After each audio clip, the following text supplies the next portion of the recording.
Live. Hello, comic book community. This is NammaN.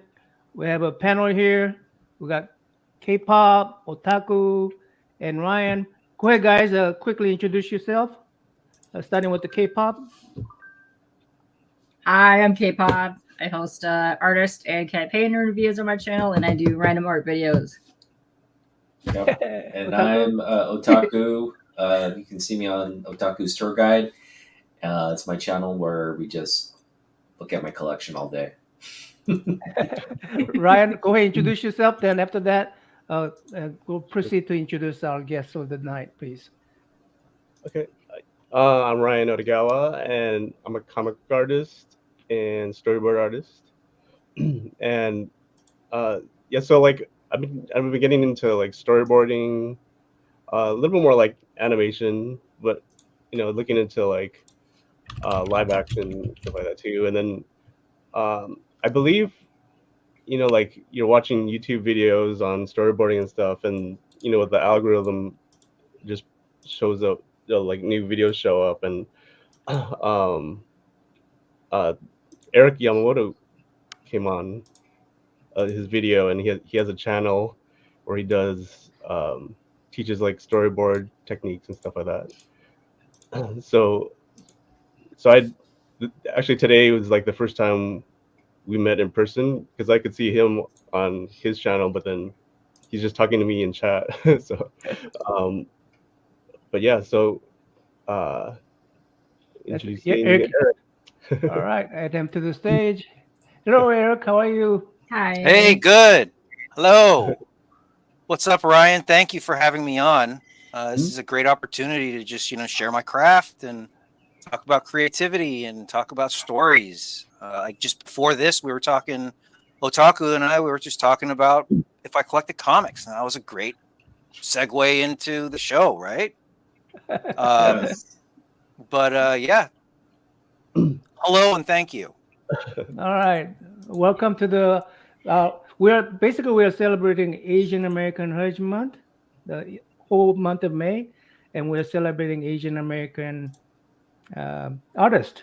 So that's why Ryan was our guest before, and he decided that, hey, I know this great story. What do you call it? Storyboard artist, yeah. Storyboarding, right? Storyboarding artist. I saw some of your tutorial videos, so I thought those were very helpful. And so yeah, welcome to the our stream. Looking forward to hearing your origin story.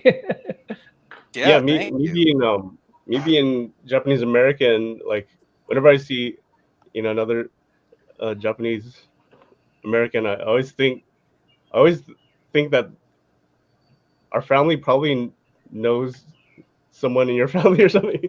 we Yeah. don't know yet, but there was something in common. You said you went to was it Venice Buddhist? Was it Venice Yeah. Buddhist? Yeah. Yeah. Venice Buddhist Temple. That's where I grew up. Yeah.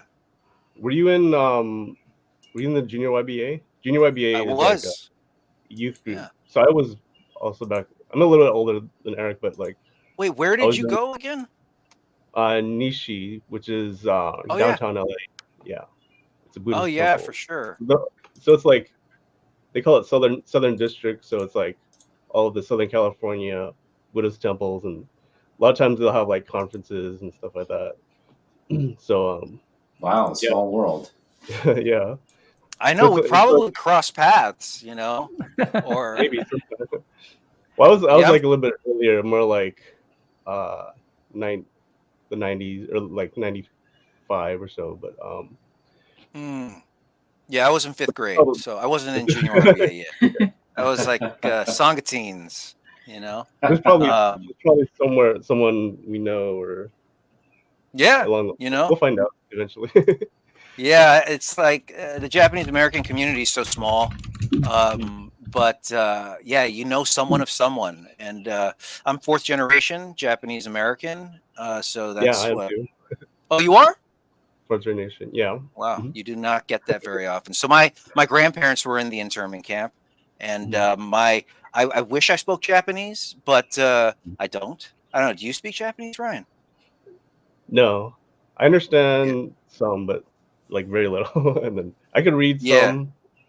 I took a class in like community college, but that's about it. I don't practice enough to like be able to remember everything, but No, for You know, sure. I Ryan. mean, like, let's go for it. You know, Ryan's working on his comic book based on his ancestors when they Oh, first came cool. to the United States, and his great grandparents had to go to camp too while they're running a food store. So he's documenting all that. He's collecting records, and so that was really fun discussing Ryan's his project in the future for making his own comic book. So That's that was awesome. really interesting. yeah, they Uh, have like really quick. It's a really interesting story because my great uncle, um, he started like produce stores, and then he was like getting bigger and bigger, and then he had like maybe 100 stores around LA in the 30s, and he was getting so big that like he created probably one of the first like supermarkets. I'm sure like some of the other ones like Vaughn's and stuff were making it too, but he was like probably one of the first with at that time. But then of course it was all What was it taken called? away. At first it's called 3 Star Markets. That was the first one, and then the supermarket was called Lucky Star, which were Okay. kind of like lucky. Like Oh, we don't know. interesting. We don't know if I don't know if that's a Could be. coincidence or, but yeah, I just found that like there's so much to the story that like I needed to like document it. Well, people that there's only a few people that are from like that were in the camps still, like my aunts, that I can ask. So like I figured I'd do it like soon. But anyway, How far along are you? I've created. I've done a lot of the character design, and then I'm Oh, writing a cool. lot of the stuff. I've been kind of just collecting all the information, so that. Um, but That's awesome. you I'd said, love to take a look. Yeah. yeah, I have to show it to you sometime. Yeah.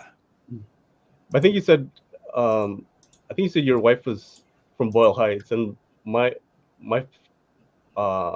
grandparents were from Boyle Heights. Actually, on both sides, they're from Boyle Heights. Oh, That was a wow. very like big Japanese American area, right? Around that time. Yeah, because like that's where like all the whites kind of pushed the Japanese, at the Yeah. time. And because I think it's called redlining or something. And then because actually I think it was a Jewish area before the war. Okay. Yeah, there was this storyboard artist named Mentor Hubner. I don't know if you guys heard of him. No? I haven't heard of. Yeah, Mentor Hubner, he did like a lot of Hitchcock stuff, and he grew up in Boyle Heights as well. Oh, okay. And that was before the what's it called? Actually, I know he lives there. Don't quote me, but it used to be a Jewish neighborhood. Yeah. But Boyle Heights, for everybody, it's just outside of downtown LA and like Japantown.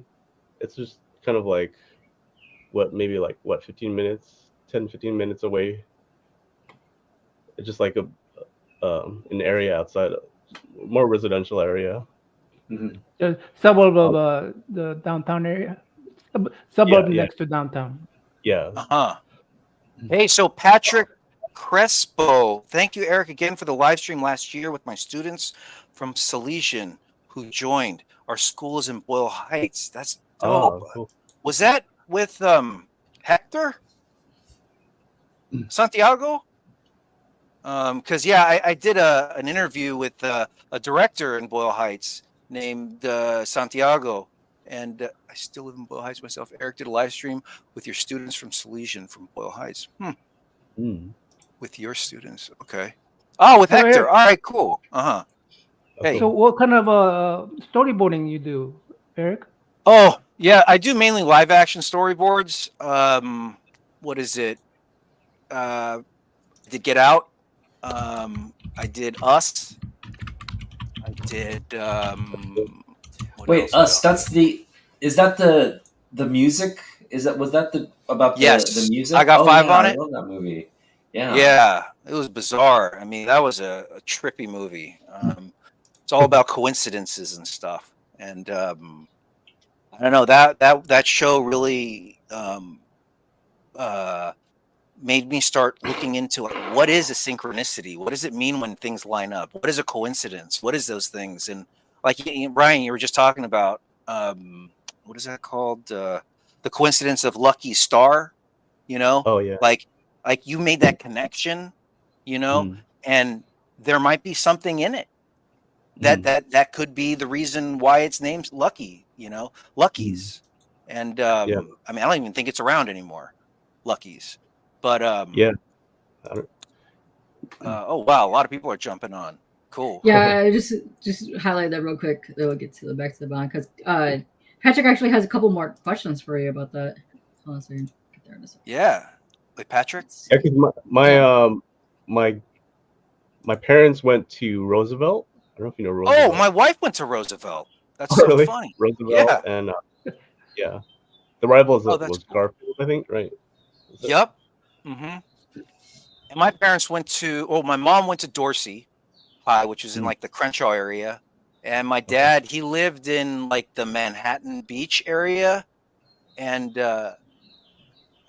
didn't have the best, you know, childhood, but like I didn't really know his grandparents. I didn't really know my grandparents, but on his side, but he went to aviation high school in okay. I think it's in Hermosa Beach. I don't know.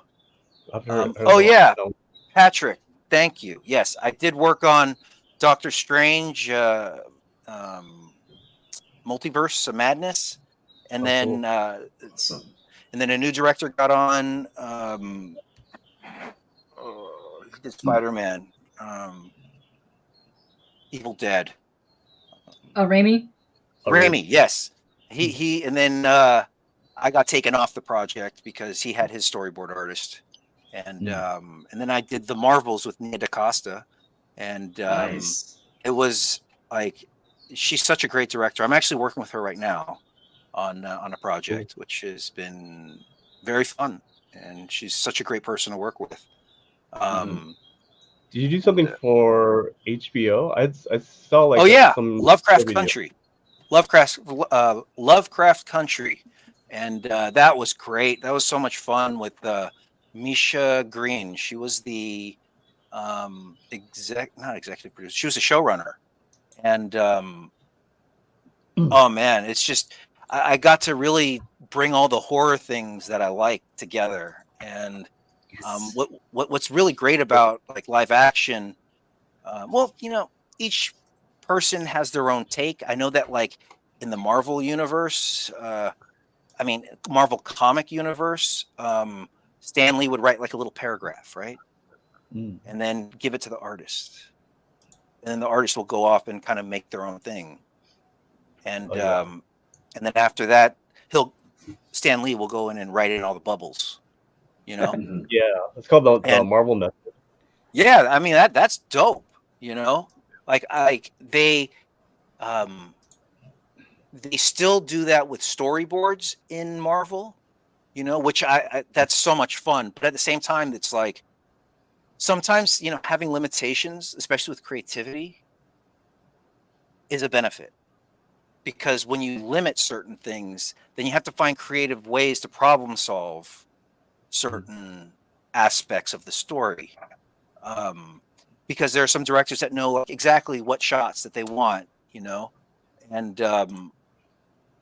then you just draw as a hand, but drawing as like a mind, drawing as a creative is I think something everyone wants to aspire to. And I mean, that goes back to me wanting to create a comic book. And, I've had this comic book idea in my head for 20 years and I haven't even, started it because it's that perfectionist in me that Yeah. wants but you gotta fail in order to Yeah. learn. You gotta fail That's in order to true. learn. That's true.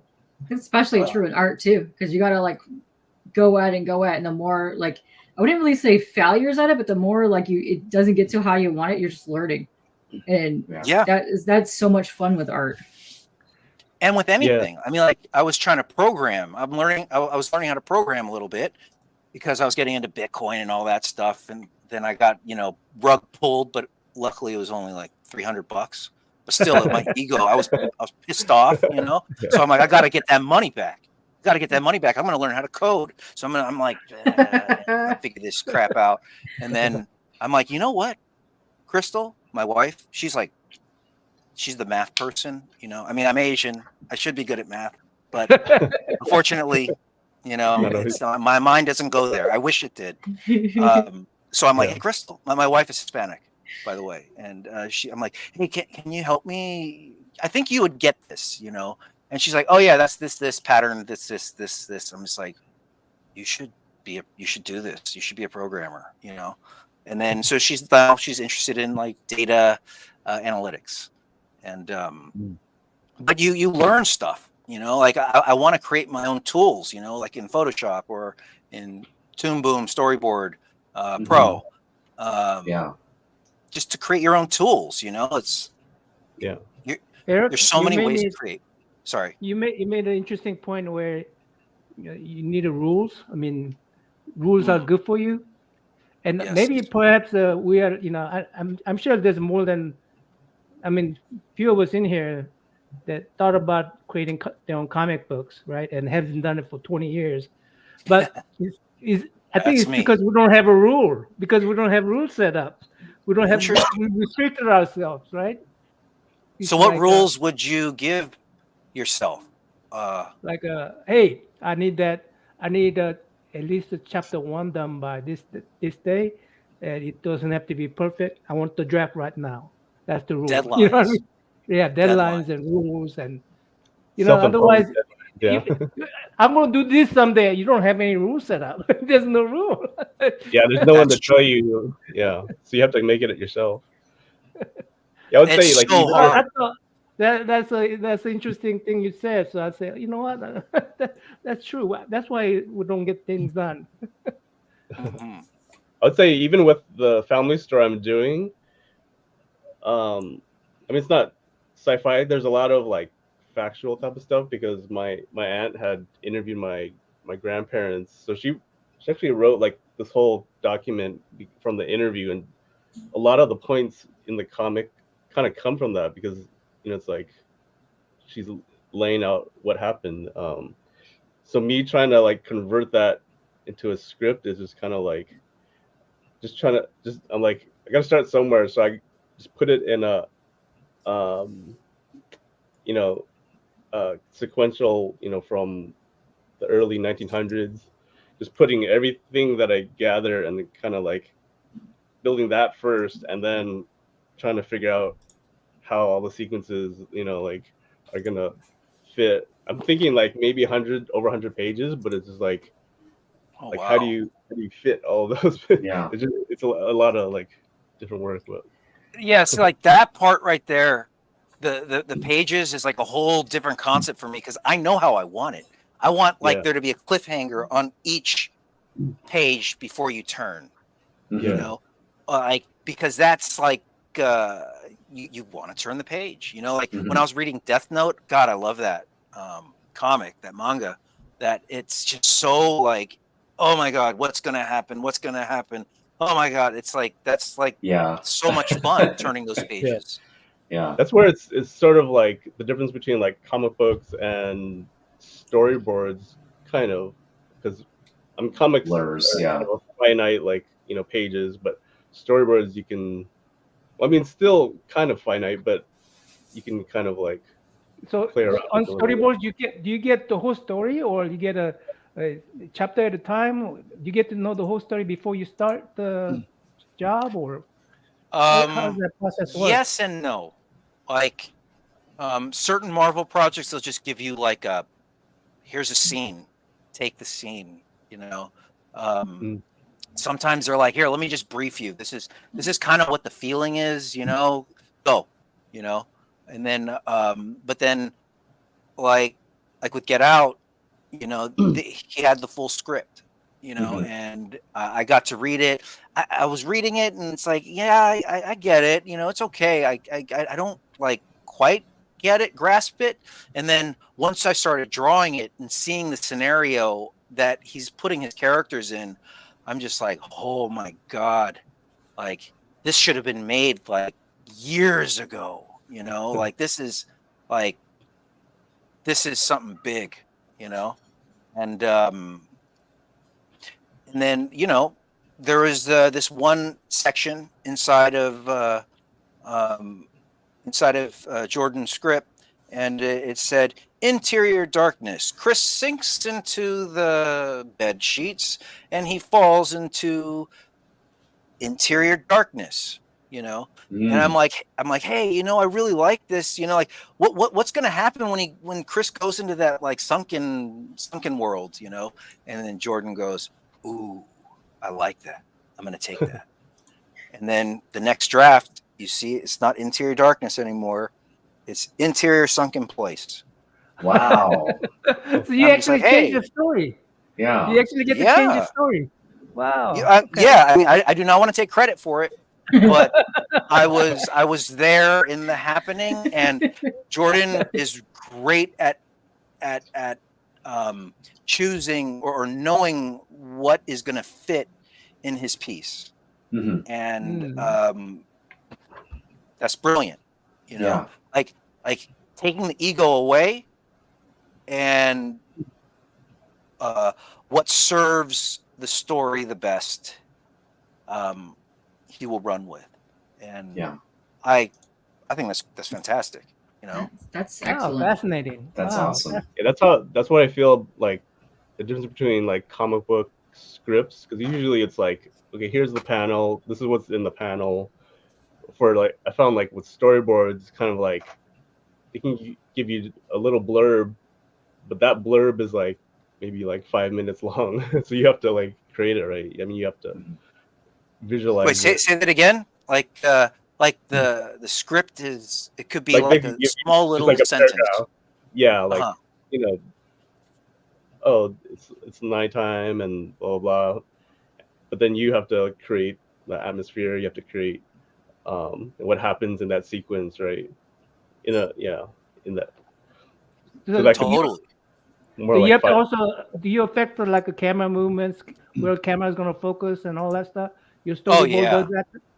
Okay. So, Oh yeah. And I mean, like in comics too, right? Like you guys talk about it in like close-up shots, medium shots, like wide angle. Like I want a wide shot of the Gotham City, you know, or I want a close-up of Batman's face or something.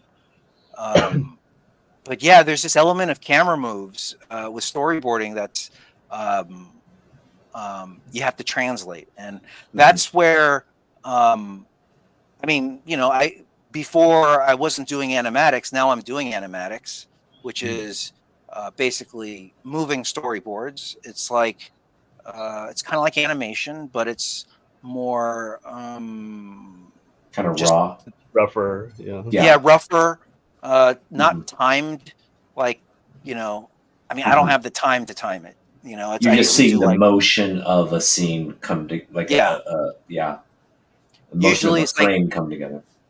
yeah, or what happens in it, like, oh, the person lifts up his arm, and then he has to come down, and then seeing that, but then you got to do that all with the camera push, you know. So it's then you start mixing and matching stuff, which is something that I want to get into in the live my live stream, is to show how to combine different shots to create something new.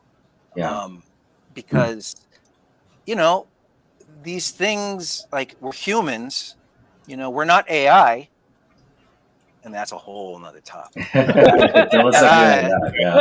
I love talking about that stuff because it's the unknown. okay. But there's so much humanity in in holding a camera, like being like Mhm. a steady, not even steady cam. It's if you're doing a handheld shot, like you could even feel the person breathing, or I mean, they're not trying to make it handheld. It's literally that's heavy, so Mhm. they're trying to hold it as still as possible. But Right. it gives the effect of nervousness. It gives effect of like a human being there, present. Mhm. But then Like see from your what perspective, or yeah, a yeah, POV for sure. Yeah. Yeah. But what's so great is with camera language and shot language is that we're creating stuff as we go. Like another thing that Jordan did when Get Out was he wanted a slow creep going like, or no, he wanted a slow push in.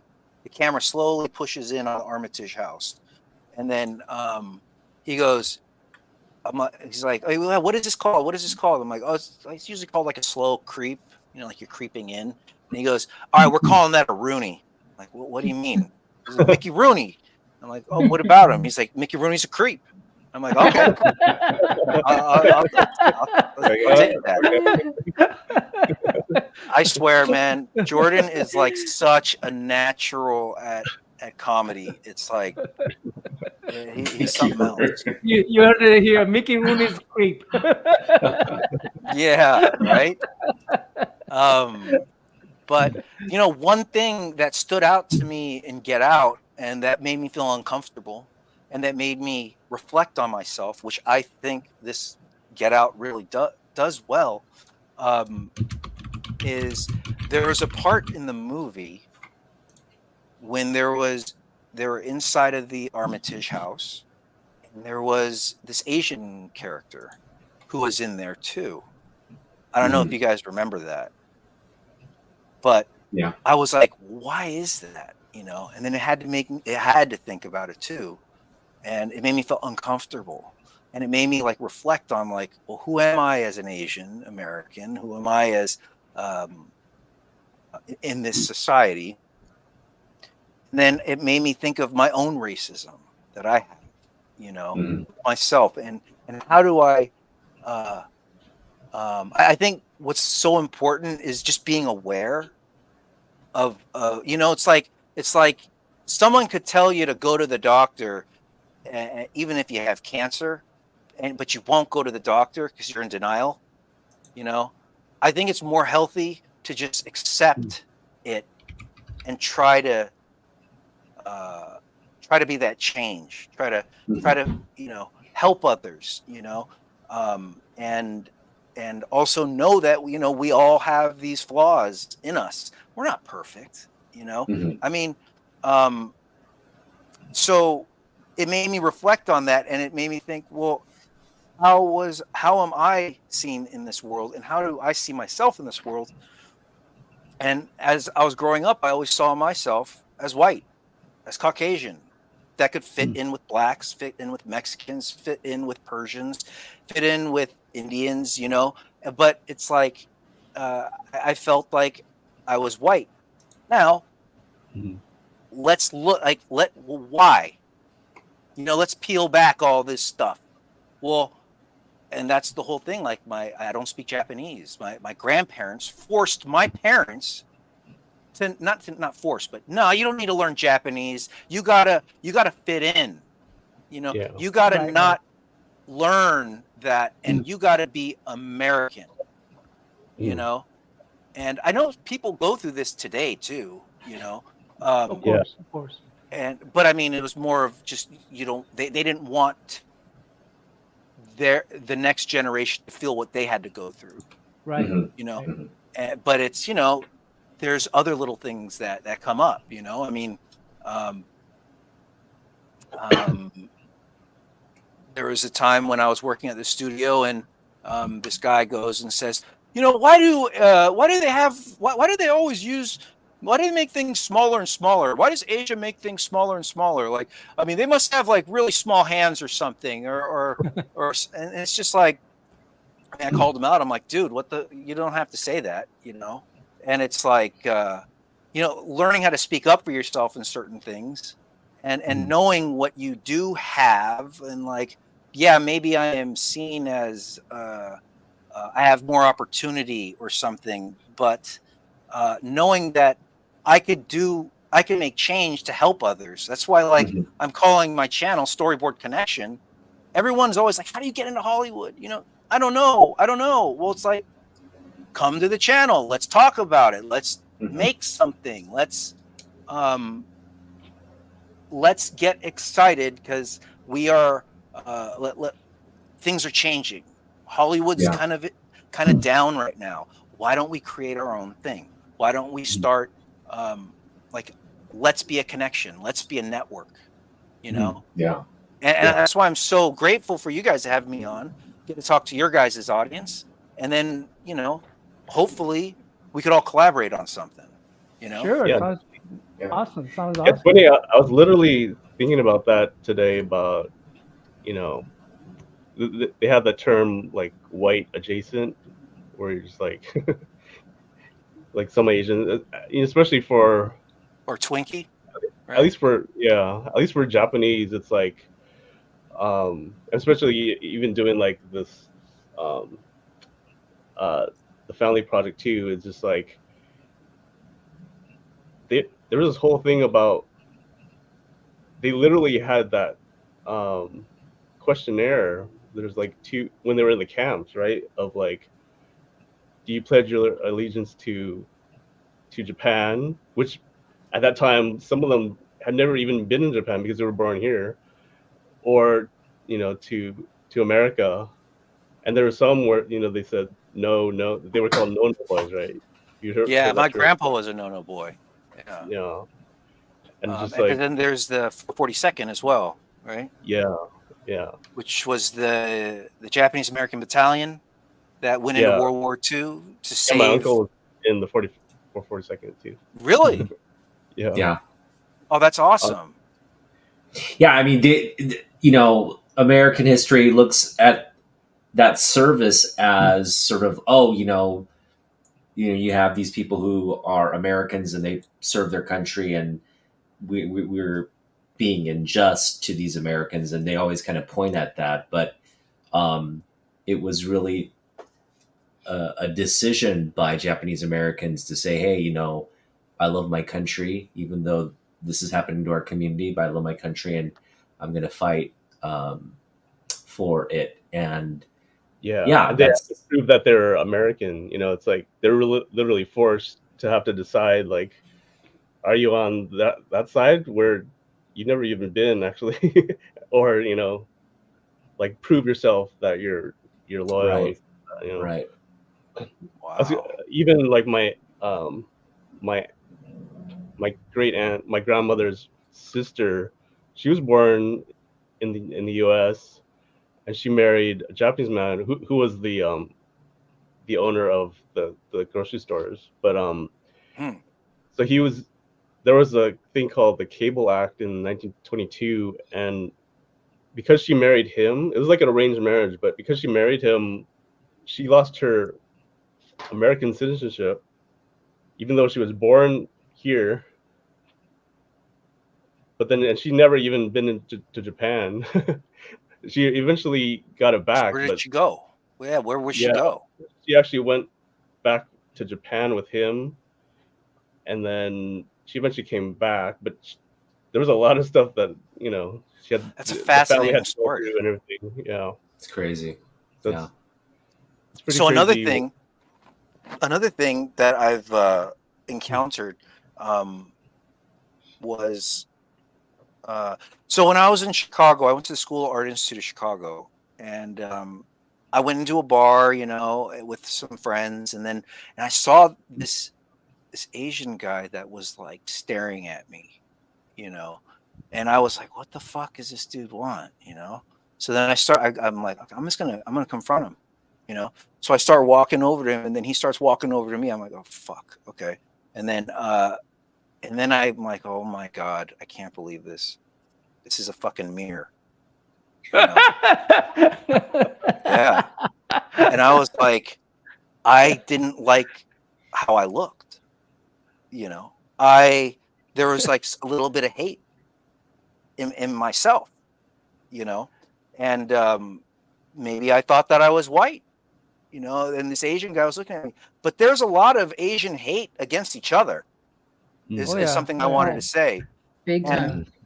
and it's sad, you know, because it's like what I'm all about. I mean, it's even in me. Like I did that. I was going to confront some Asian guy who was me, you know, but it's like that's bizarre, you know, that self-hate, you know.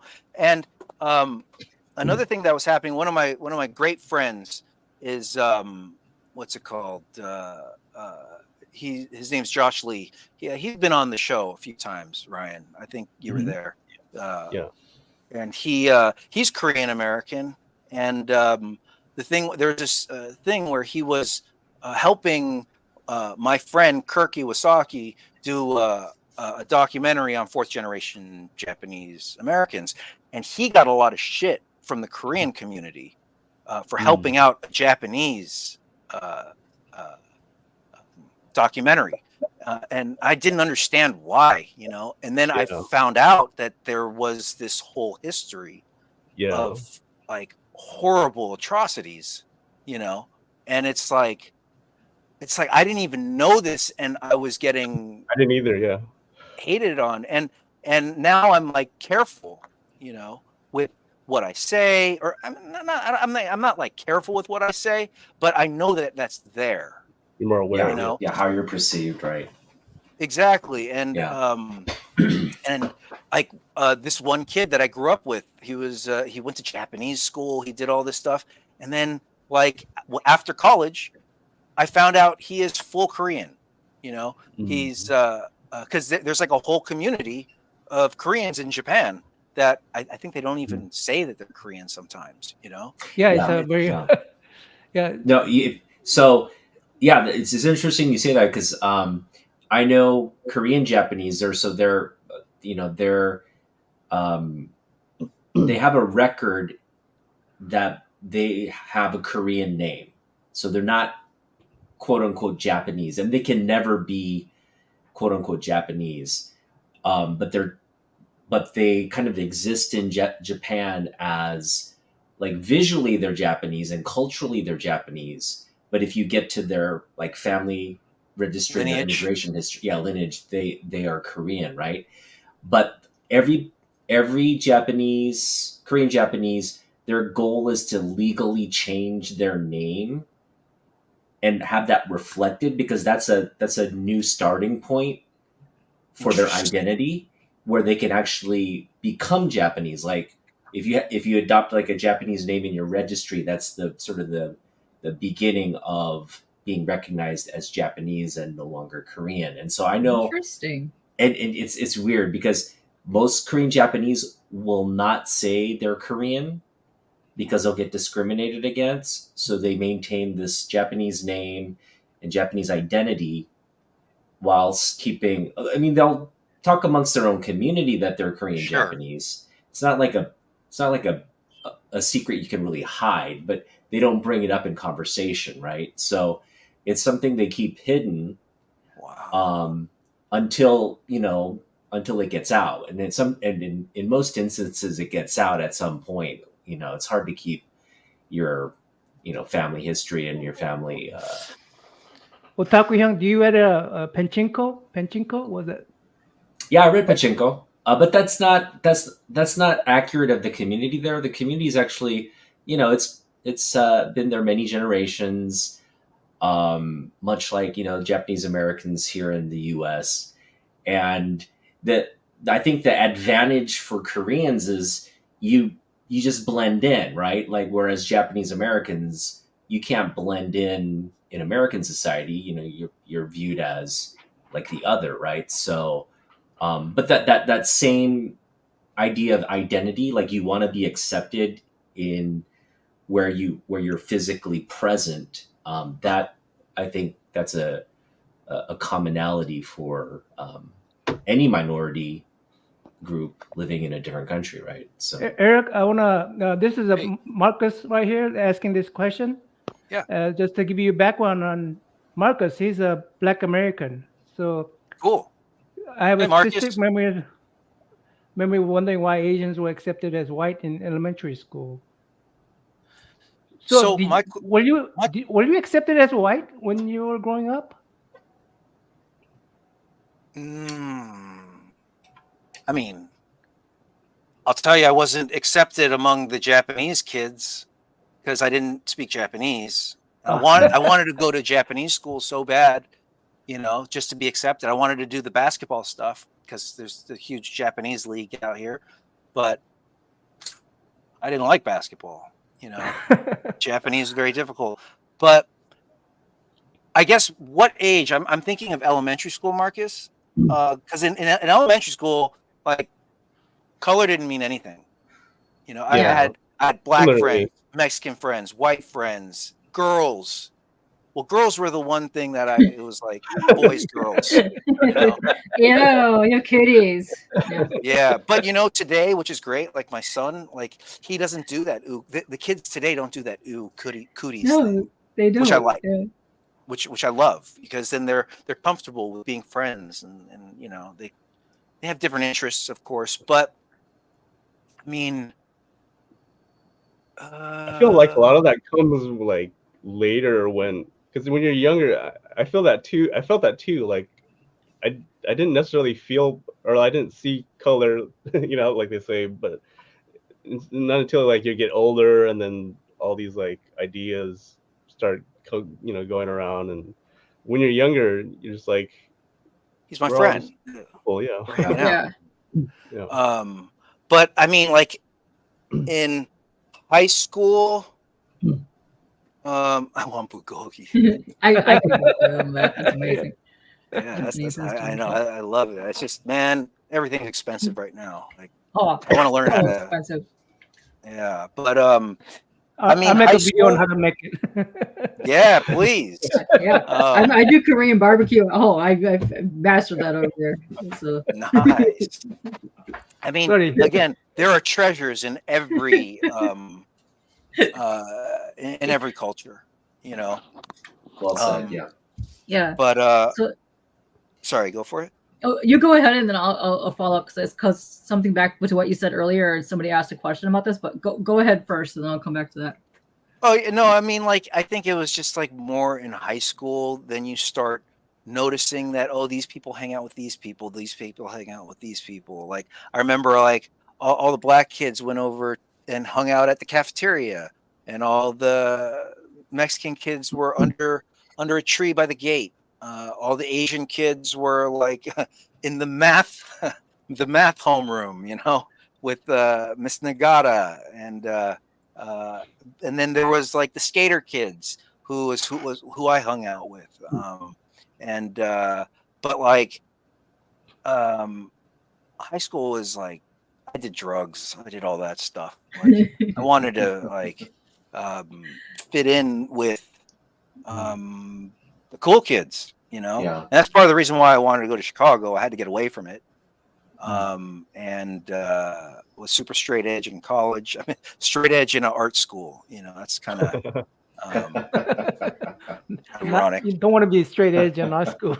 Yeah. Well, I mean, being a straight edge in art school is going against the grain. Oh, and you see these. That is it. I mean, like, this is how I dressed in art school, just like a plain shirt and maybe some jeans. And then you got the artists who wore like goth clothes, or they had like paint all over themselves and this. And I didn't look like I was the artist, which I didn't mind. But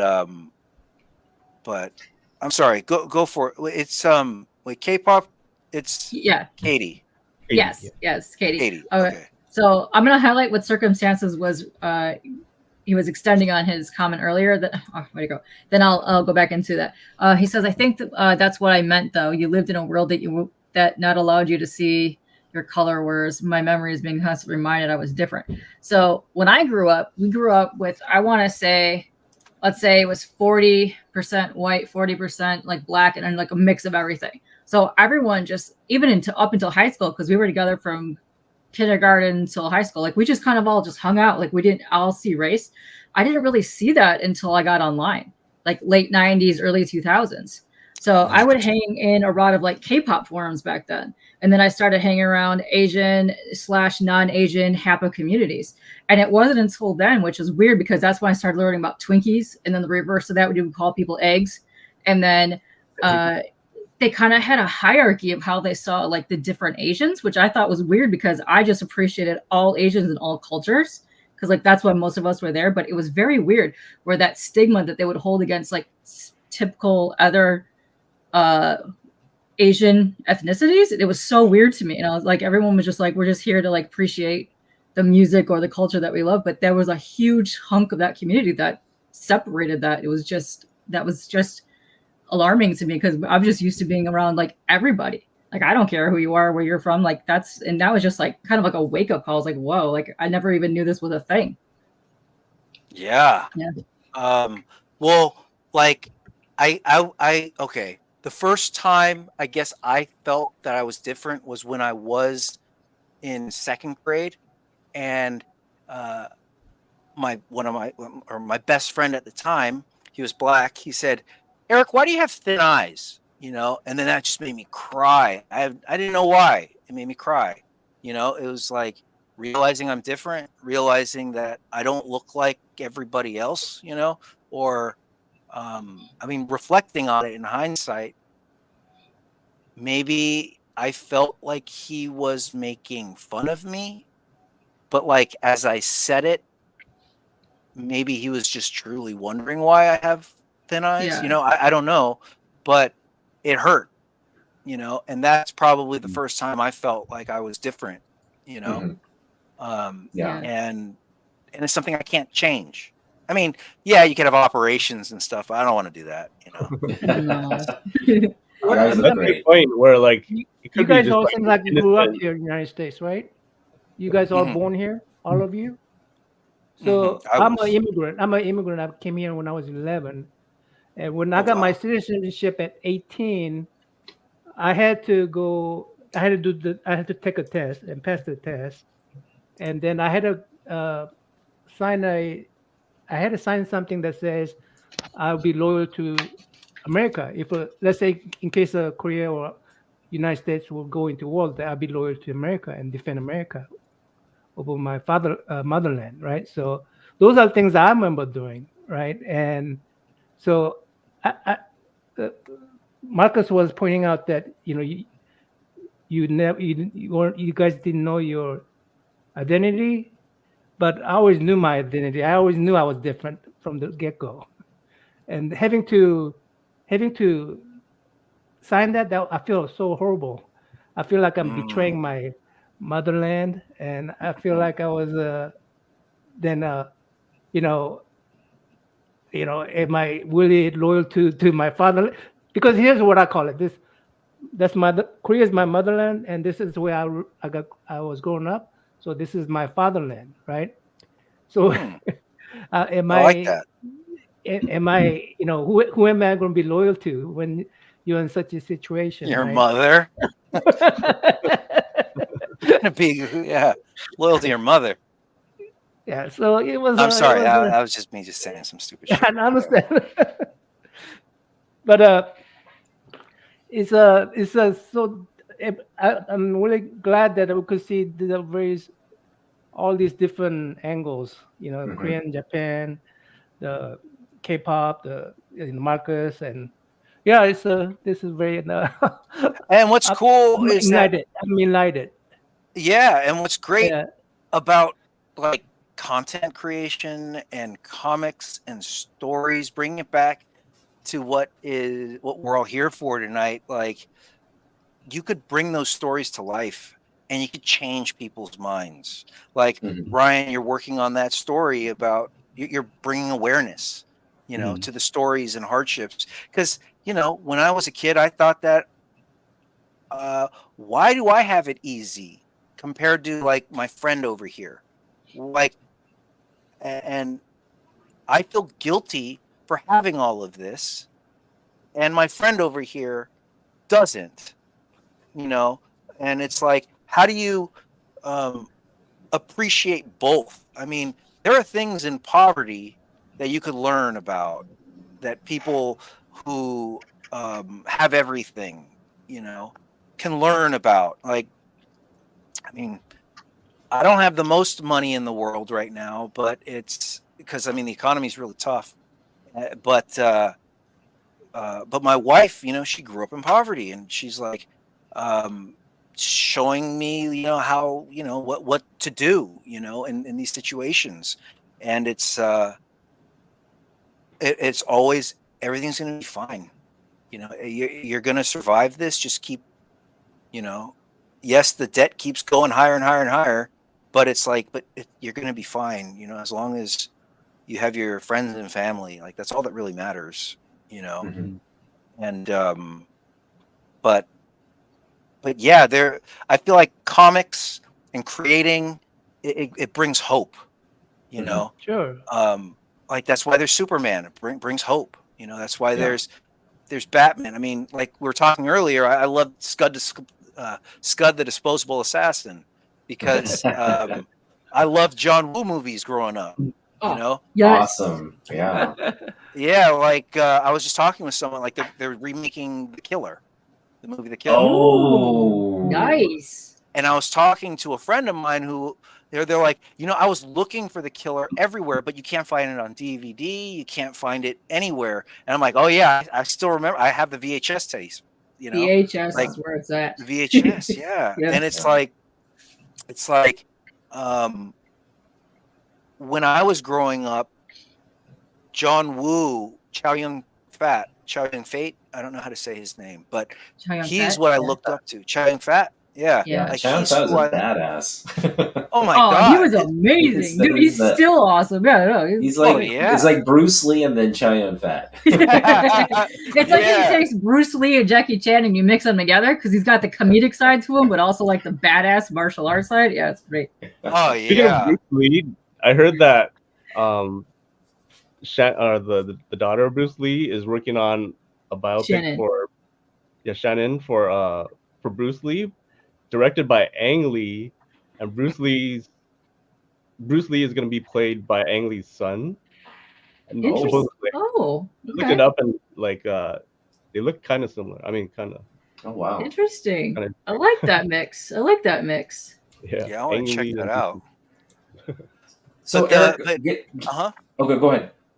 Oh no, I just Eric, want to say that the John Woo, that's kind of who got me into filmmaking, who got me into where what I wanted to do. Yeah. yeah, you touched upon like Hitchcock and storyboarding. Um, I would imagine storyboarding it was introduced at some point in film, right? But it's kind of like the standard process of filmmaking today. Can you talk about how different projects vary in that process and where art direction, script, where the timing of those sequences come to help you inform your work? Yeah, for sure. Well, from my knowledge, I think storyboarding kind of started from like the primitive ages. Like we think that the cave paintings are of after the kill, but I'm thinking maybe that's before the kill. Mm. Ooh, Mm. ooh. Because then they're trying to map out, they're trying to plan and figure out how to go and get that mammoth. Okay. Trying to Okay. communicate with Okay. each other. I think art is a way of communicating. So, but everyone says that it was Walt Disney who came up with storyboarding, and the usually okay. So I'll only go from my experience. Is that typically the director will call the storyboard artist one of the first people to come on. Well, I mean, usually it's this: you have a writer, you have an executive producer, and then once everything's like aligned, then they'll get the storyboard artist on. But if it's not aligned, they'll still have a storyboard artist come on and kind of flesh out the ideas and maybe present it to the studio to show them how they're going to make this film, what it's going to feel like, what's the tone, what's the action going to be like, and usually they choose a scene in that film or in the story, in the screenplay, that best represents what the whole what the whole film is going to be. Right. The pitch. Exactly. Well, they have a pitch deck too, where they have a bunch of imagery, and it's great for any aspiring filmmakers. Get that pitch deck together, show all the imagery that you want, what inspires you, and then you can give it off to a storyboard artist, and then they kind of already have like the reference that they could see where I could see where you're going with it, you know, or what you want to see. But yeah, it's usually at the very beginning stages before filming, and then once they start filming, or no, let's say after they have me on, then usually production designer and the cinematographer will come on, and then they'll bring their crew, and then it just starts ramping up, and just once they start and hit record, then usually I'm done by then, or I'll still be on, kind of just you know, fleshing out other ideas, figuring out like different ways to tell the story, or just or cleaning stuff up, you know. Right. Wow. How in depth of into the storyboarding does it get? Is it just sort of a broad sketch of like the acts, or do you go scene by scene, like just for art direction, or just a sense of where the camera is going to be? Do you how many versions are you presenting or doing on any given project? Yeah, there's tons of versions, but usually the split it up way between different artists too, right? yeah, because I mean the script is longer, so Yeah. you may have one person working on like a set piece in the first act. You might have two artists working on a couple set piece or two scenes in the middle, the second act, and then you have like maybe two artists on the third act. And but like for us, I was the only storyboard artist on, which was really great. I mean, Jordan was able to take me, you know, with him throughout the whole process up until post. So I got to see like the process of the whole production. But I was a PA. I've PA'd before I was a storyboard artist, so I kind of understood the whole pipeline of, you know, pre-production, post-production. I just don't pre-production, production. I just don't know that much about post-production. As you can see, that's the reason why I like live streaming. I don't like editing. That takes so much time. Yeah. Here's a little going backwards, but how did you find out about storyboarding and stuff? And one question before that is, I think your mom was in your chat on your live stream. Is she an artist? It seemed like she was an. She was an animator. She's a traditional animator. Oh, we gotta get her on. We have to get her on. Absolutely. She's great. She's where's she work on?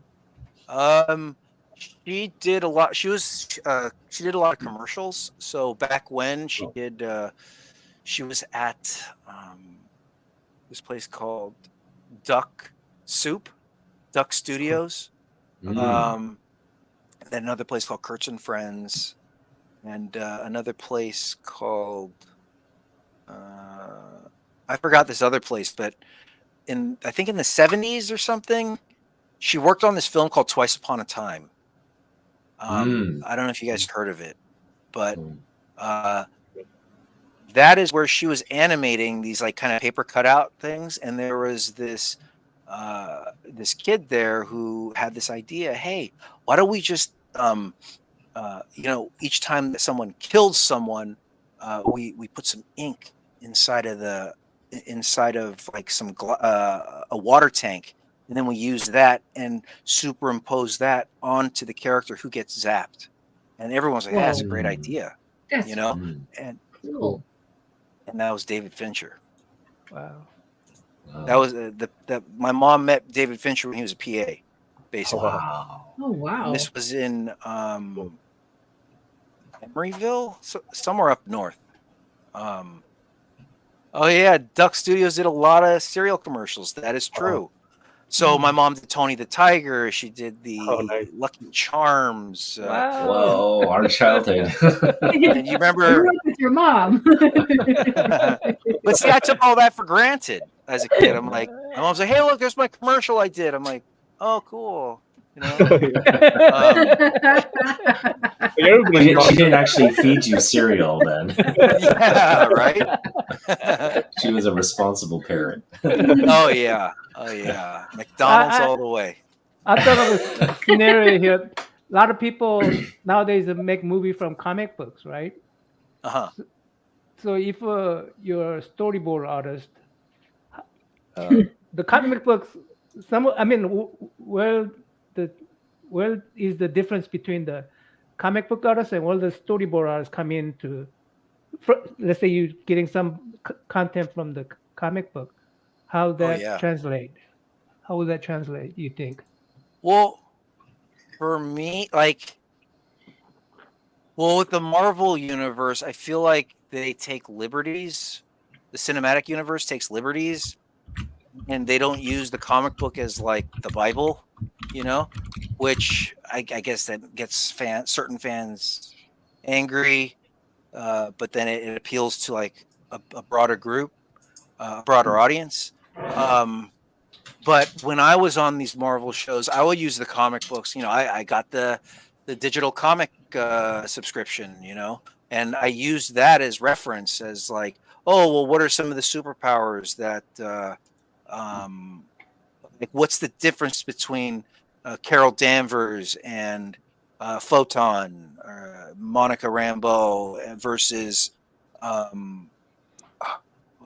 Miss Marvel, Mm-hmm. and then I figure out like, well, now how can you make that interesting? How can you make that cool? Like Nia had this whole thing. She wanted to have this where it rips space and the fabric of space and time, and I'm like, how do I and then how do I work with that? Well, then I had this thing where, well, the bad guy rips space and time, and then I had this whole thing where Carol and Monica Rambeau and Miss Marvel, they're like flying and they're kind of like weaving through where the cut was to be like a stitch, so it's kind of, she's bringing the fabric together of space-time through I remember that part.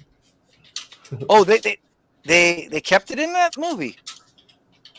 Pretty sure in space, right? Yeah, I remember that part. Yeah. Oh, interesting. Oh, I didn't know that they. You watched the movie? I did. I didn't catch that. But what is it called? It was. I guess they did it. Yeah. No, I mean, certain things like. Huh? I'm pretty sure it was the same part. Yeah, I remember them. Yeah, it was like she was trying to like go through. Go through, or yeah. Oh yeah. All right, I got to rewatch it. But I always try to find my own little twist. But for me, it always starts with the words. Like it's easier. Like some artists could just like look at the script and just start drawing. For me, I need to like write out a shot list. Mm-hmm. Like what am I going to draw? And then from that shot list, then I could start like playing around. It's like I know that I need to hit these certain story points with these certain shots, and then I can. But once I have those down, I could play around. Now I could do my little sketches and see how the different versions, the different iterations. But yeah, coming back to the whole comic book films, I use it as inspiration. Yeah, you went right to the Marvel, but I was thinking more like Incredible, or like some of these movies that follows comic book pretty closely, right? Mm-hmm. And it seems like on some of those things, the storyboarding, or most of the storyboarding is done, or Through the comic. or are they lacking in what need to be added to that to make that complete storyboarding from the comic book? Well, like again, I haven't made a comic book, but like looking at like George Miller's Sin City, like I think they followed it to the T. You Yeah, know? Yeah, and that's that's what I was in that, thinking. Yeah, yeah, that Also was one of in the like ones that was, like, real close. Sandman. Yeah, sorry, Netflix Sandman. Netflix Sandman. They try to they take the comics and try to translate that to film. So yeah. See, that's the thing. Like for me, like you got like okay, when I'm drawing something, you know, I try really hard not to copy it like exactly how they do it because I want to make it an Eric Yamamoto drawing. You know, Mhm. let's bring my own flaws into the drawings that I'm doing because that at the end becomes your style. Right. You know, like I used to not like my style. You know, I still I'm starting to like my style now, but it's like before it was just like, oh, it looks so cartoony, or it looks this, it looks like that. But then you embrace your flaws, and then once you do, then you can start capitalizing on it, and then people start liking it, and Mhm. you know, and you could talk about it, and I feel like but sometimes it takes like an evolution. You know, it's like maybe you make mistakes, or it's like you don't like it, and it's like, how do I evolve into something more? You know, what I want, or whatever. Yeah. I think. Yeah. totally. Well, I got yeah. to. Oh, go for it. Go for it. Well, I know you have a hard stop, so you know, again, we just want to make sure that you're okay on time. Yeah. I mean, I'm having it's fun, man. This is great. Having So a good much time. Having a nicer. good time. It's really nice talking to people because, like, on my live stream, it's just all like typing Yeah. and it's kind of tough to draw and type and where right Oh here it's yeah. like immediate. Like, It's oh, kind here's of the thing. So when I'm storyboarding, I'm usually well, even before the pandemic, we use Zoom. You know, okay. so I was Yeah. already accustomed to it. So I'm like drawing. Like I typically, this is what I do. I'm going to share my screen really quick. But Okay. Mhm. can you guys see the screen? So like, Yes. so something like this, I'll go with the director and I'll be like, okay, so what's the first shot? You know, and then Nice. usually it's like a wide. Oh, today actually we were talking about wide angle shot, and then Mhm. yesterday we talked about fisheye lens. But it's like let's say it's a wide angle top down of city, you know, and then like immediately I'm like, okay, drawing perspective lines, you know, and then you draw those buildings up top like that, you know, and you know, again, you got to go like when I'm with a director, you go fast because they Right. don't got patience, or the Yeah. ideas start coming to them so much faster than I could. So it's just like, I mean, this gets the idea across, you know. The Yeah. camera Yeah. we're going over, you know, and then it's like, Yeah. well, what's the next shot? Oh, we're gonna go Yeah. inside of um, maybe you start feeling the horizon, you know, and then now we're going through the um, all these buildings and stuff. So I'm going about like this speed, and then like you know, this directors love this thing. So I feel like a caricature artist almost, you know. It's almost like gesture drawing because I've been on your Instagram page and I was really into the stream that you did earlier today, and it's Oh, cool. fascinating to me because when you're thinking about just a normal art piece, it's a 2D flat panel, but the way that you think about it for storyboarding, it's 360. But you also have to think into different angles, but you also have to think of the different camera lenses that are being used. Camera Yeah. moves. So Motion. you kind of need, so it gives you more of like a whole story in one little swoopy little tiny panel compared to like just an art piece that's like straight on. And I thought that was just so fascinating that you had to incorporate all that into your vision of art. Yeah. And it's weird because like when I start doing stuff like more detailed and stuff, now okay, this person says this is fascinating. I suck at drawing. You don't suck at drawing. It just takes time. It just takes time. It's like anything. Like I sucked at walking when I was a baby. Now you don't even crawl anymore. Hey. I mean, but then like I'm not very. You know, Well, we I'm mess up. sucking at walking right now again. Okay. It's amazing. I know, right? Start out that way, you go that way, then you go back down that way. You know, it happens. Yeah. Terrible.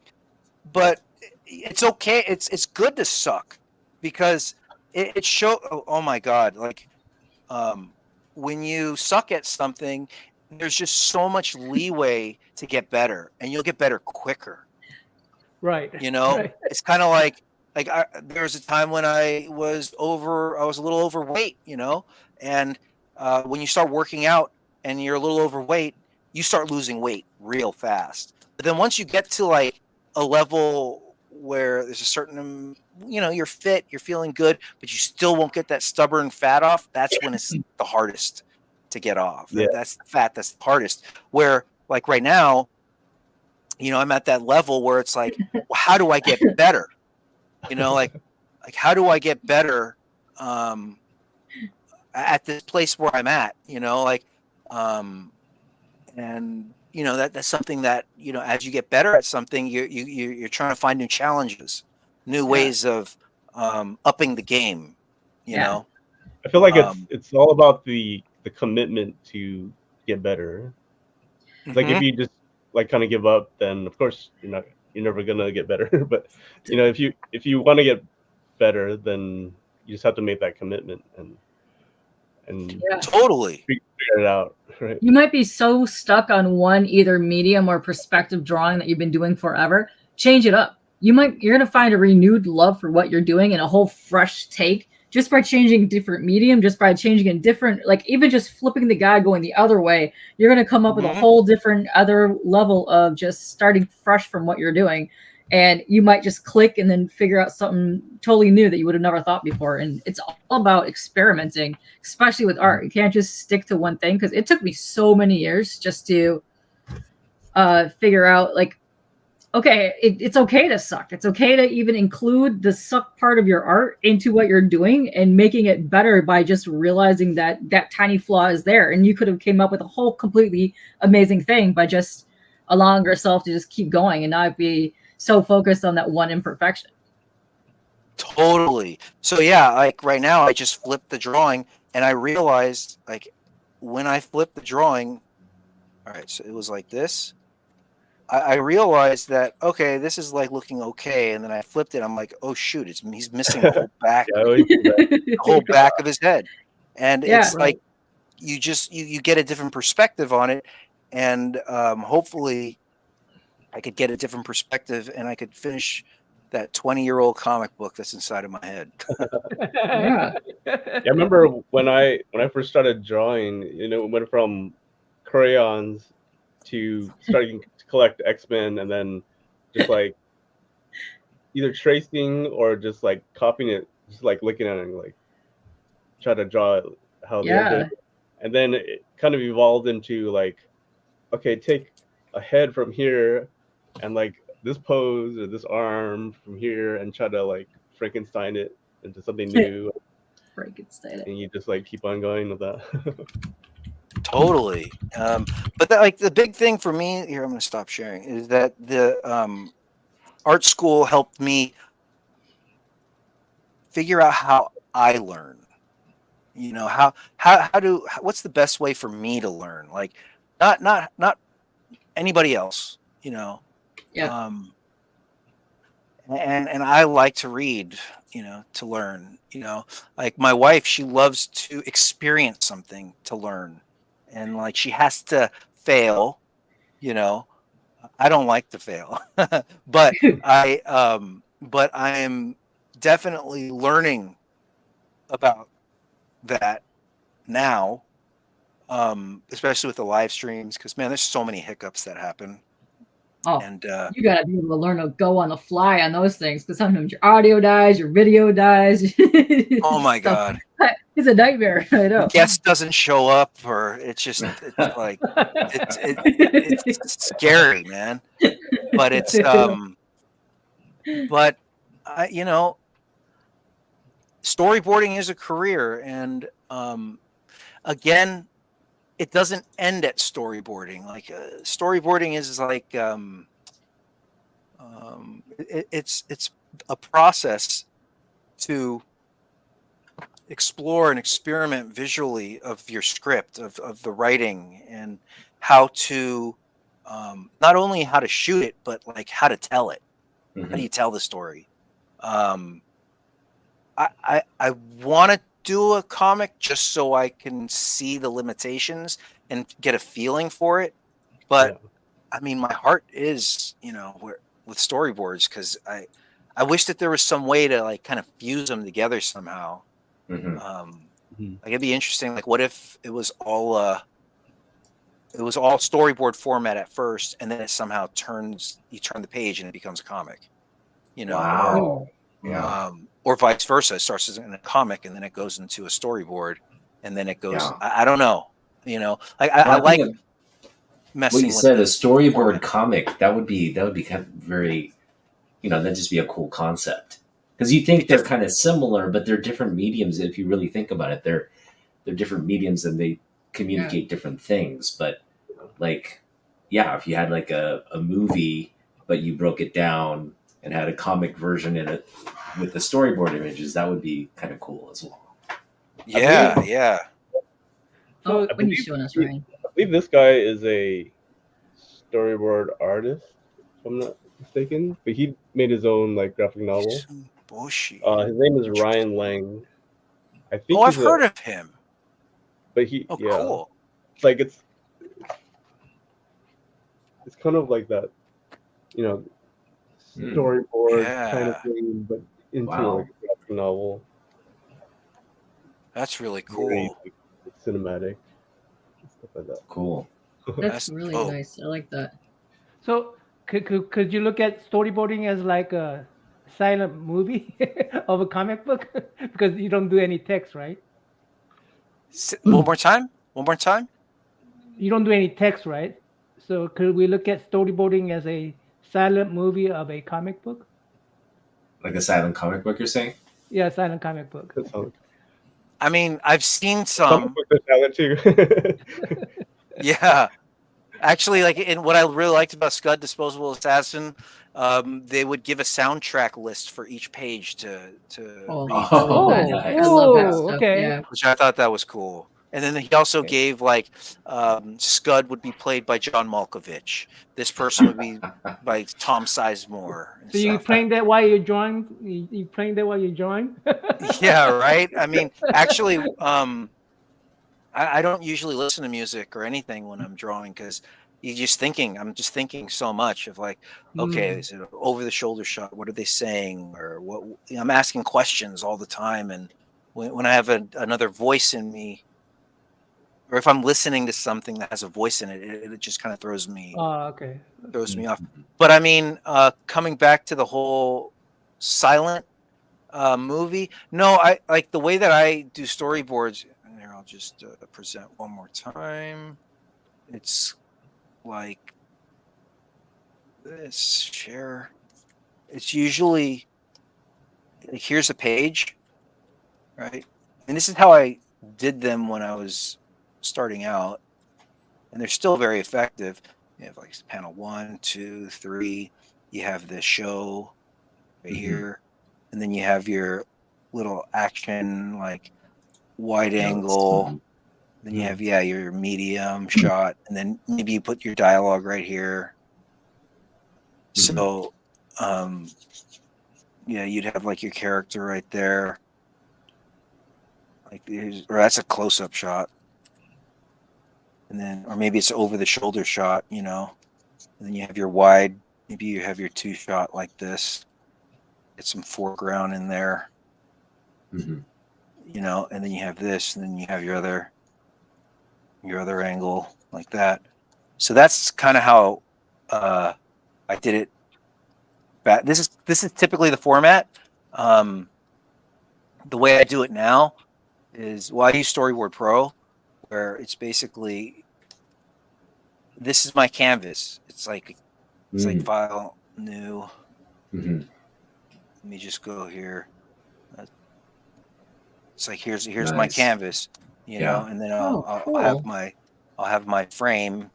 So like I do not like drawing like this big. It's just because I like what happens if I need to figure out like where the shoulder's at, you know. Yeah. So like what I like doing is just doing my panel right here like this, and then I'll do my Mhm. here's number one. Here's our wide shot, you know, Mhm. of let's see, a cactus or something. Hmm.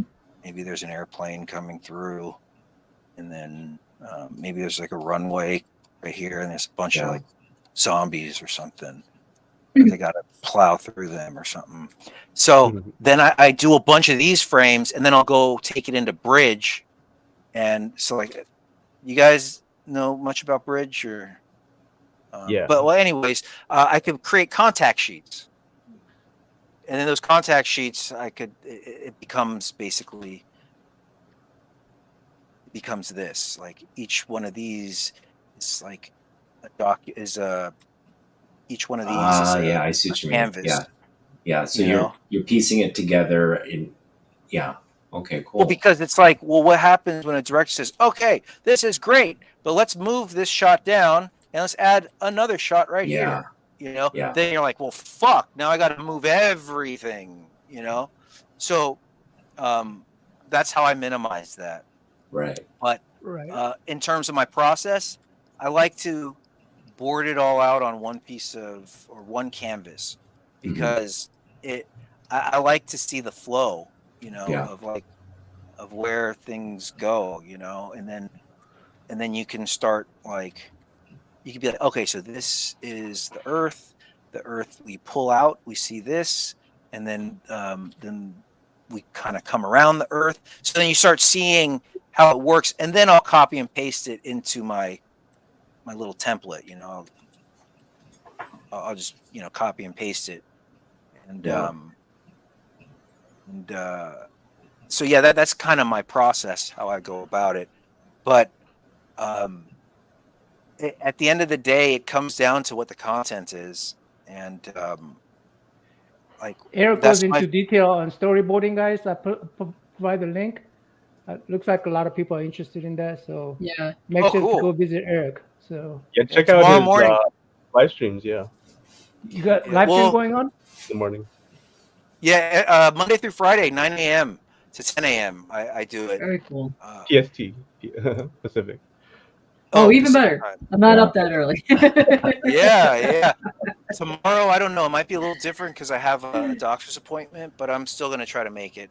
You know, Cool. it's just so Okay. much fun.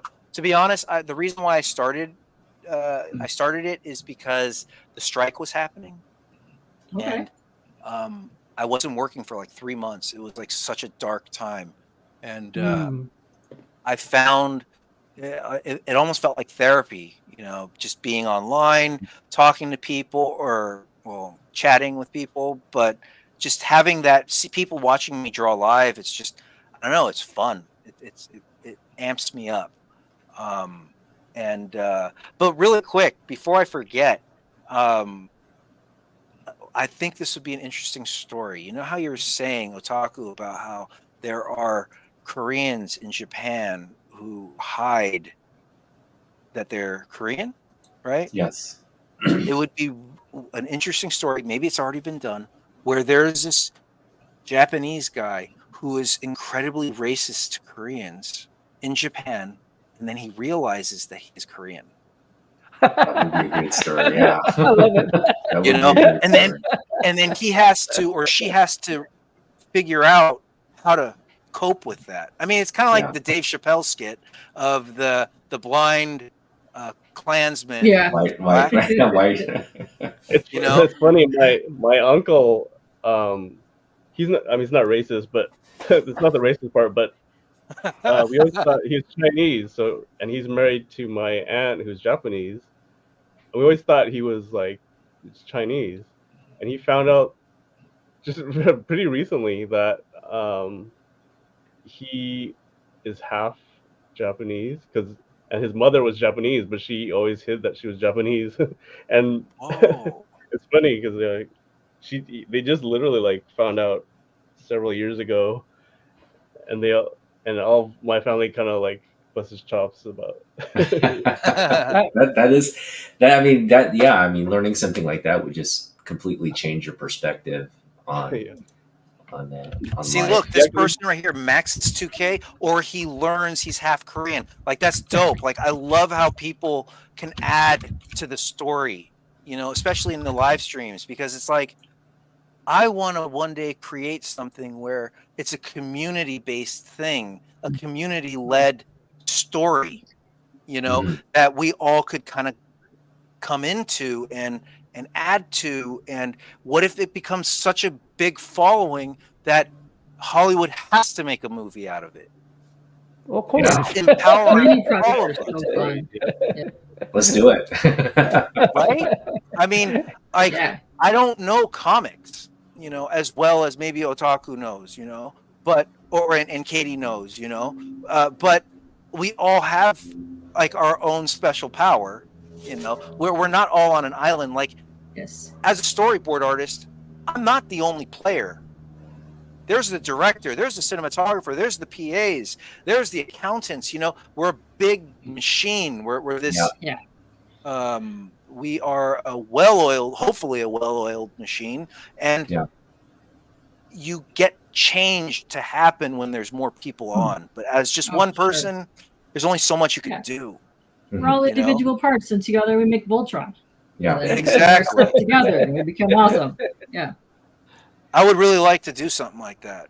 I don't know Yeah. if you guys would be interested It's one fun. day. Oh yeah. Oh yeah. Well- I think Well- most of us in here are creators. So yeah. Yeah. I So think- Eric, as Ryan's because we all support Ryan's project, and we really want to promote it, bringing his family history to the public's attention, to just the history of his family, and Totally. we're just hoping that you can do some more collaboration with Ryan on the project, and maybe inject some of your ideas and your network support Yeah. to help him. Oh, absolutely. Yeah. I mean, we're all helping And- each other at this point. Yeah. And if you're into like you're gonna create your comic book that you've been thinking about for 20 years, we have a K-pop here who's a Kickstarted. Kickstarted. So Oh, wait, sorry? Kickstart.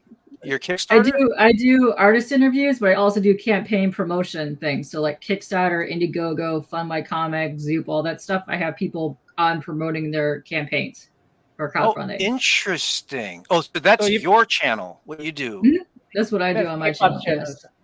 That's so cool. Like, my goal is to get 1,000 subscribers, but I'm realizing that it needs to be more than just subscribers. It Yeah. needs to be like something that people want to watch. Oh, for and sure. spend time on. And I'm still kind of like figuring that out. By the way, whoever's watching this right now as a live stream, I think everyone should have a YouTube channel, It's because fun. it's fun. It makes you think critically about things, and it puts you on the spot. Like, I'm done with people just anonymously saying, negative stuff. It's like, show your face, like Yes, Oh, yeah. CJ. it's a creative outlet, It's creative outlet. It's a way to vent, and it's also, if you are suffering from anxiety or social issues, it's the way for you to even sneak in there and start facing those fears. Because that's how I started. I started 15 years ago with my laptop on top of my art. I wouldn't even show my face. And it got me used to typing in chat. Now I'm super pro at typing in chat, doing like 5 things on here. It feels like this is my home. Like this is how I started. And it wouldn't have been like that if it wasn't for me just facing my fears and getting on the cam, doing stuff. Yeah. It takes a lot of courage, Oh, it does. It takes a super amount, because you're facing fears, and if you're facing fears, especially if you have fear of talking to people and you see like 20 people in chat, that is so intimidating. I've seen people on here just clam up and just stop talking because they are so like, they don't know how to handle all that stuff, which is cool. But if you get on a panel with like-minded people, it helps you like want to talk more and express like the things that somebody else is on panel saying. And I think that's amazing. And I think that's what's awesome about the internet like this is it's so much fun. And you get to meet Yeah. so many people that you never would have, like, oh, I wouldn't have been a million years would have thought the 5 of us would be on a panel together talking about whatever the hell we talked about today, but we're all having fun. I mean, it's Coming amazing. up with Yeah. a new story here. You know, the Yeah. he's a Yeah. Kind of feel racist like Japanese also- guy. Kind of like also if you're like a perfectionist too, like it makes you just not have like overthink it and just like Oh, Yep. so you mess true. up a little bit and Yeah. And just It must go be perfect. because like that's Yeah. my big issue. I've been wanting so bad to just try to make a YouTube video, but then I'm stuck just brainstorming, or I'm stuck at like, how do I order this, or what's the best way? And it's I get and my Have you ever thought about live. Have you ever thought about storyboarding your YouTube videos? I have. I it's It's a lot of work. okay. Here I'm going to share my my screen again. This is how I feel that storyboard would look. It would look like this. Here I am talking, explaining. Copy and paste that for 17 frames. Yeah. Yeah, like, hey, so this is what I'm talking about. Oh wait, I got to have my headphones on and my hair. It's like, oh, here's my. I'm like, this is not interesting. You know, how do I make It'd be so funny if like you were just in the panel the whole entire time, not moving, but something falls off your shelf. And that's the only thing that's moving the entire time. Yeah. Yeah, or like my cat jumps on in front of me and starts like getting on the computer. Yeah. And you don't even move. You're just so into your streaming. You're not even paying attention to the chaos behind you. Yeah. Yeah. Or infinity storyboard. Yeah. Oh yeah. But actually, continuing on, I forgot. We started off with about your mom being an artist, and I assumed that she was like a pretty big influence. But I know on my side, my dad's side were more like artists. My dad was like a graphic artist, and then my aunt, who was married to the one that owned the stores, she became a painter and stuff. It's funny, and then my father's sister is an artist too, and I had interviewed all of them, and I said, "Oh, were you ever influenced by Aunt May, the aunt?" And they all kind of said, "Actually, not really." They all kind of had their own like path. So like, was your mom your main influence, or did you have like separate type of thing? My grandpa was an influence. He actually was approached by Disney to become one of the animators there because he did really great work. He went to this school called Manual Arts in downtown LA, and but he said no because of he had to help out at the grocery store where he was working. So I wonder if he worked at my uncle's store. I know, right? Maybe. Because actually a lot of the Nisei, the second generation, said like they actually worked there, because there was kind of limited jobs for Japanese Americans. So interesting. Possibility. I know, absolutely. But one interesting thing. There was this book that my dad had, and it talked about the 3-star, and there was one that was near the Walt Disney Studios, and supposedly, I assume it's a true story, but the main person in the book said he worked at my uncle's store, and they were making Bambi at that time, so they would take the food scraps and feed the Bambi the animators. Oh, yeah, the models for like Bambi. I'm like, oh, they feed the animators scraps. yeah, and the animators. But yeah, I assume it's a true story, but it's kind of no. That's really nice. I mean, my grandpa, I still have, or my aunt has all of his carvings that he did in the internment camp, and beautiful like little deer made out of wood, and it's just so delicate, and it's just Which one was he in? What kind? Topaz, maybe. I don't know. I think it was Arizona somewhere. Arizona. Poston. My grandparents were in Poston, Arizona. I think there was a Topaz too, right? Yeah, I'm not sure, but yeah, no, they lived in LA, and then they had to go to Arizona, and then once they were let free, then they moved to Chicago or Ohio, and then Chicago, and then back to LA. Yeah, my grandparents went to Philadelphia. Oh, okay. And then they came back. It's interesting. But oh my God, it's 9:40. I gotta. Yeah. I was having too much fun, you guys. I just want to say thank you so much. I feel as though that this is a very safe place to talk, and you don't get that very often, you know. And I hope to do something like this again. Yes, So, we'd love to have you back. Love to have you back. Thank you just so much for spending time with us and talking about your craft. And again, we're looking forward to following your channel. Go check out Eric's live streams, and we're looking forward to seeing more of your work on screen. Yeah, that sounds great. Fall Guy was the last thing I did. Oh yeah, Fall Guy. That's the new movie with Ryan Gosling. Did you happen to see the Beavis and Butthead from SNL? No. You gotta see that. You gotta see that. They did it. Well, they did a. That was Gosling, right? And they did a skit on with Beavis and Butthead. Look it up; it's pretty funny. But okay, they also did Beavis because Ryan Gosling was Beavis. Well, I guess it's out of context unless you see the thing. But so he was hosting SNL, and they did a little skit. But there's another video on YouTube where they went to the premiere of Fall Guy and at Beavis and Butthead. You gotta go check it out. That's awesome. It's so funny. Yeah. Watch the SNL skit and also watch the Fall Guy premiere. Yeah, I'll check it out. Okay, I'm gonna have to say bye to the chat room. Appreciate you, chat room, for coming by. Yeah, thank you guys for watching. And thanks for the panel, guys. And Eric, thanks for coming by. We'll definitely need to collaborate a few more times, and not more times. Yeah, sure. Yeah.